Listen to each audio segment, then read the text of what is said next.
Today we're going to talk about something that gets judged a lot, and it's almost never really understood.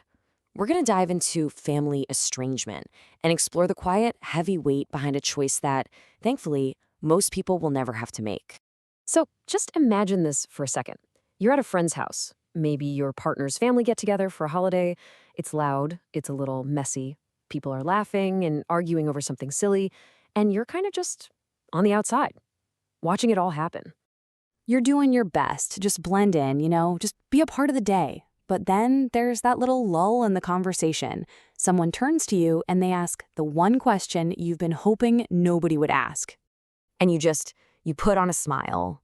You give them some easy, vague answer like, oh, they're busy or they couldn't make it this year. Because the real answer, it's too heavy. It's way too complicated. And let's be honest, most people aren't really prepared to hear it anyway. But you're the one left sitting there with the weight of it. That one simple question really points to this idea of the empty seat. And that's what this is all about. We're going to unpack the unseen story behind that space at the table. The word estrangement itself just sounds so cold, so clinical, doesn't it? But the reality, well, it's not a definition in a textbook. It's something you live with every single day. It's all the quiet little reminders of a connection that just isn't there anymore. And right here, this is where we hit the real heart of the misunderstanding, right? It's this massive, massive gap between how society tends to look at this choice and the painful truth of why someone would ever have to make it. This is probably the biggest myth of all. The idea that people who walk away are just quitters, that they gave up too easily. But the truth? The reality is almost always the complete opposite. They're usually the ones who held on the tightest for the longest time, the ones who tried to fix things for years, sometimes even for decades. Right? We hear it all the time. Family is everything. Blood is thicker than water. But this gets to the breaking point. It's not that the love just vanished one day. It's that the emotional price of staying in that relationship just became too high to pay. It's that moment when the pain of staying finally outweighs the pain of walking away. Okay, let's get into how this actually happens, because this is so crucial to understand. Estrangement is almost never the result of one big dramatic fight. It's almost always a slow, quiet erosion over time. I mean, really think about it.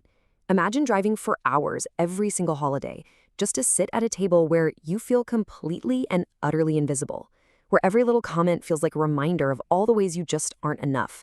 And you keep doing it year after year because that's what you're supposed to do, until one day you realize you just can't do it anymore. And there's actually a name for this experience. Psychologists call it emotional invalidation.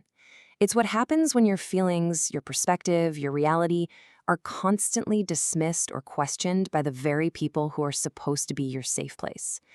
And when that happens over and over, it starts to change how you see yourself. It chips away at you. I love this metaphor of a leak in the ceiling.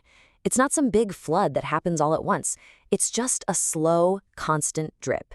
Each tiny moment of invalidation, a feeling gets dismissed here. Your side of the story is questioned there. It's just one drip. But over years and years, those drips cause so much damage that eventually the whole structure just collapses. So that brings us to what happens next, the aftermath. And it's this complicated mix we're calling grief and quiet relief.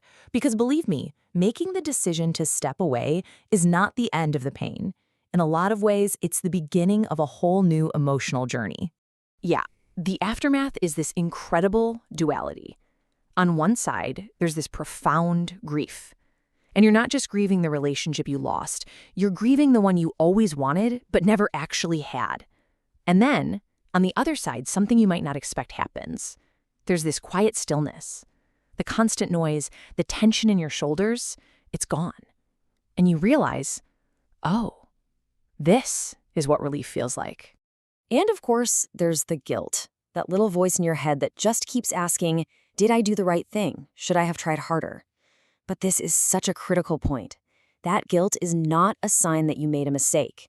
It is proof that you loved. It's proof that you cared so deeply that the decision still feels heavy. And this all brings us to the final and I think the most important way to look at this whole experience. It's not really about rejecting your family. It's about choosing to preserve yourself. Let's just be crystal clear about something. There is absolutely nothing easy about this path. It's not the easy way out. There is no easy way out. It's a choice between two different kinds of deep pain: the pain of staying in a situation that's hurting you, or the pain of leaving and having to face all the grief and judgment that comes with it.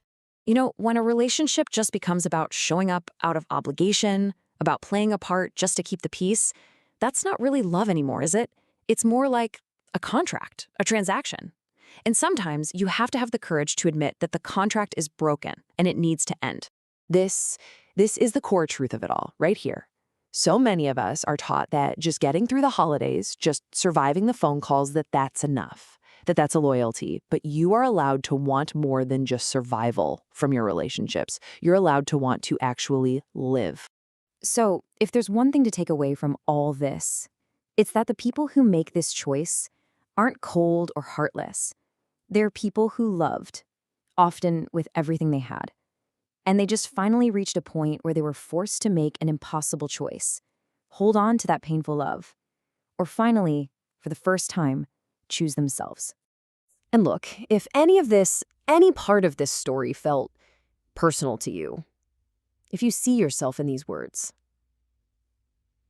I just want you to know this: you are not the only one going through this. You are not alone. Not